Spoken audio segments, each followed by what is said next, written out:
ची अपडेट आहे। राज्यातील 29 जिल्ह्यांच्या पालिका निवडणुकीत अपेक्षित निकाल न आल्यामुळेच उपमुख्यमंत्री एकनाथ शिंदे भाकरी फिरवण्याच्या तयारीत दिसतात। पालिका निवडणुकांमध्ये पक्षातील मंत्री आणि आमदार यांच्या सुमार कामगिरीवरती एकनाथ शिंदे प्रचंड नाराज आहेत, अशी माहिती सूत्रांनी दिली आहे। पालिका निवडणुकीपूर्वी एकनाथ शिंदेंनी पक्षातील मंत्री आणि आमदारांवरती विविध जिल्ह्यांची जबाबदारी सोपवली होती आणि म्हणून जबाबदारी सोपवलेल्या मंत्र्यांच्या सुमार कामगिरीचा गंभीर दखल घेतच शिंदे पक्षातील अकार्यक्षम मंत्र्यांना डच्चू देणार असंही आता कळतंय। विशाल पाटील आपले प्रतिनिधी आपल्यासोबत जोडले गेलेत। विशाल, काही मंत्र्यांना डच्चू मिळणार आहे, नेमकं कुणाकुणाची नावं समोर येत आहेत?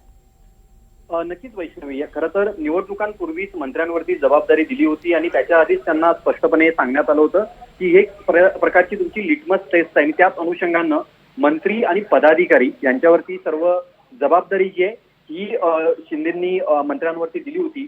मात्र या महानगरपालिका निवडणुकांमध्ये जर आपण पाहायला गेलं तर ठाणे, कल्याण, डोंबिवली, उल्हासनगर या महानगरपालिका वगळता शिंदेच्या शिवसेनेला कुठेही अपेक्षित यश हे मिळालेलं नाहीये। त्यामुळेच एकनाथ शिंदे हे प्रचंड नाराज असल्याची माहिती कळते आणि याच अनुषंगानं ते आता भाकरी फिरवण्याच्या तयारीत आहे। त्यांना अनेक मंत्र्यांना मंत्रिमंडळातनं जिल्हा परिषदेच्या निवडणुका झाल्यानंतर डच्चू जो आहे हा दिला जाऊ शकतो आणि पक्षातील नवीन चेहऱ्यांना ही संधी दिली जाऊ शकते आणि त्याच अनुषंगानं या महानगरपालिकांची एक प्रकारे लिटमस टेस्ट जी आहे ही पक्षात होती।